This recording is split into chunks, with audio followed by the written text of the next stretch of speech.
viimase nüüd, ma ei tea, siin 7-8 aasta jooksul, eks olen jälle läinud hästi popiks see teema tänu ühele kindlale seltskonnale, et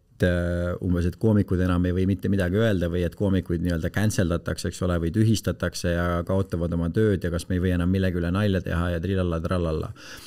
Ühelt poolt ma olen sellest alati aru saanud, et jah, see võib niimoodi olla, teiselt poolt on see, et see on tegelikult alati niimoodi olnud, eks ole, et George Carlin ka tal oli need kuulsad 7 words you can't say on television nagu nali, mida ta siis tegi ja sellepärast ka, eks ole, teda kaevati kohtusse ja keelati esinemised ära ja Lenny Bruce ta reaalselt istus vanglas sellepärast, mis nalju ta tegi. Ehk siis, kuigi tänapäeval sa võid mingisugusest tööst ilma jääda, siis see ei ole absoluutselt enam nii hull, nagu see oli kas või 30, 40, 50 aastat tagasi ja ilmselgelt see ei ole nii hull, nagu siis, kui sa olid päriselt kuninga õukonna narr, kus sul võetakse pea maha, kus sa midagi valesti teed. Aga ühesõnaga, et selle üle meeldib inimestele viriseda ja selle nagu justkui tuuakse mingisugune selline ettekääne, et aga et ma olen koomik, ma võin ükskõik mida teha, ma võin ükskõik mida öelda, see ongi minu töö, see ongi minu roll. Ja see nüüd võib-olla on vabalt minu isiklik arvamus, sest see on vähemalt minu isiklik arvamus, aga ma arvan, et see ei ole õigustatud koomikute poolt selline virisemine ja üks põhjus, miks ma seda arvan, on see, et ükskõik missugune ühiskond, mida sa vaatad ja eriti kui sa vaatad kuninga õukonna narri, siis mis on narri üks tunnustest on see, et narr näeb totakas välja, eks ole. Narr ei näe välja nagu ükski teine inimene. Ja sellel hetkel, kus narr ütleb midagi, mis on pöörane või crazy, mida keegi teine ei taha öelda, ei või öelda, isegi ei julge mõelda, siis sa näed seda, et see koht, kus see tuleb, ongi veider ja naljakas koht. Ehk siis see sobitub. See koht, kus see tuleb ja see, mis sealt välja tuleb, need asjad lähevad oma vahel kokku. Aga tänapäeva koomikutel on väga tähtis ja mingid ülilollid reeglid, mis stand-upi maailmas paljudel inimestel on see, et sa peaksid laval võimalikult nagu mitte välja paistev välja nägema. Et lihtsalt olema vaata nagu sina ise. Eks ole, lihtsalt välja nägema nagu tavaline inimene. Ja siis ma selle peale tahaks öelda, et jaa, aga kui sa lihtsalt näed välja nagu tavaline inimene, siis sa saadki peksa selle eest, kui sa ütled midagi, mille eest saaks peksa keegi, kes on lihtsalt tavaline inimene, kes seda tänaval ütleb. Ehk siis, kui sa ühelt poolt proovid endast jätta sellist muljet, et ma lihtsalt olen tavaline tüüp ja ma lihtsalt räägin, ärge pange tähele selline milline ma välja näen, me tahan, et te lihtsalt mõtleksite, et ma olen samasugune nagu kõik teised, aga siis ma lihtsalt teen nagu mingid, ma ei tea, lapse vägistamise nalju või mis iganes. See on see, et loomulikult juhtub see. Aga sellel hetkel, kui sa oled aktsepteerinud seda, et okei, kui sa tahad koomik olla, siis näe välja ka nagu keegi, kes võib igast crazy'sid asju öelda. Sest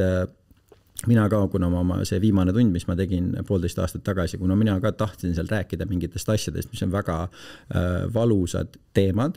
aga ma ei tahtnud endast rääkida niimoodi, et nagu ma peaks kellelegi vabandama või selgitama või põhjendama, miks ma julgesin millestki rääkida või tahtsin millestki rääkida, siis mina panin ennast väga totakalt riidesse. Ehk siis mitte keegi, mitte kordagi, mitte ühelgi inimesel ei olnud mitte ühtegi probleemi, eks ole, tänaseks päevaks kõik need inimesed, kes käisid seda laivis vaatamas ja kõik need 100 000 inimesed, kes on näinud neid klippe, mitte keegi pole toonud mitte ühtegi probleemi seoses mingite asjadega, mis ma ütlesin ja ma arvan, et see kõige suurem põhjus on selles, et nagu vaata, sul on nagu peegeltrikoos ja kontsakingadega meesterahvas on lava peal. Vahet pole, mis ta ütleb, ma võin selle lihtsalt võtta vastu, sest vaata, see ongi totakas. Sellega seoses on see point, millele ma olen ka mõelnud, et kas kõige üle võib nalja teha ja ongi võib-olla siis need koomikud, kes natuke vinguvad selle üle, et ma olen ju koomik, et miks te mind selle eest risti lööte või miks te mind sinna esinema ei kutsu, kuna ma ütlesin seda asja. Ja kunagi ma olin ühes seltskonnas ühe koomikuga ja hästi tüütu oli, sest absoluutselt, kui sa tahtsid mingi tüübiga nagu rääkida midagi, siis ta üritas sellest kõigest just kui pitti välja imeda,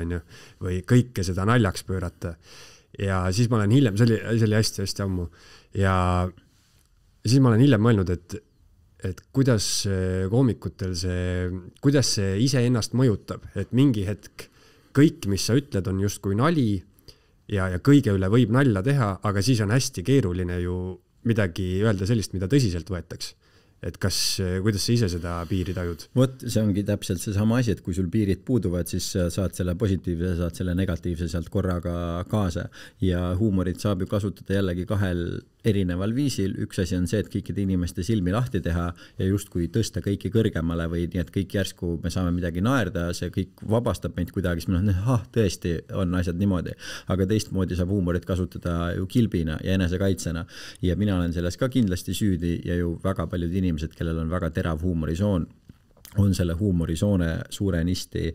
nii-öelda valmis lihvinud lapsepõlves, kus see on see ainukene või üks paljudest viisidest, kas kuidas ennast kaitsta või siis kuidas mingisugust väärtust omada, kas oma peres, sõprusgrupis, koolis või kus iganes. Ja väga paljud koomikud ei saa sellest ka täiskasvanud eas lahti ja mina ka tean, et nagu ma võin kas või nagu ma ei tea, viimasest paarist nädalast ma leiaks raudselt mitu olukorda, kus on see, et mul lihtsalt pole mitte midagi öelda, aga lihtsalt ebamugav on vait olla ja siis ma teen mingi nalja, mis tegelikult ei tee mitte midagi paremaks, mis on täiesti mõttetu, aga lihtsalt selle jaoks, et iseendast sellest ebamugavusest või tühjuse tundest lahti saada, siis ma lihtsalt ütlen midagi, mis on nagu veits naljakas. Sellega on seotud ka tihti ju see, et inimesed piinlikus olukorras hakkavad naerma. Et see on selline, see ongi selles mõttes see lahutab olukorda või tõmbab sealt selle pinge natuke maha, et kui sa oled hästi tõsise näoga, mingi pinge on, ja siis sa hakkad naerma üldiselt paratamatult. Ja samamoodi siis, kui eks oleme hästi kõvasti naerame, mis me siis hakkame tegema, siis me hakkame nutma. Eks ole, et see on ka see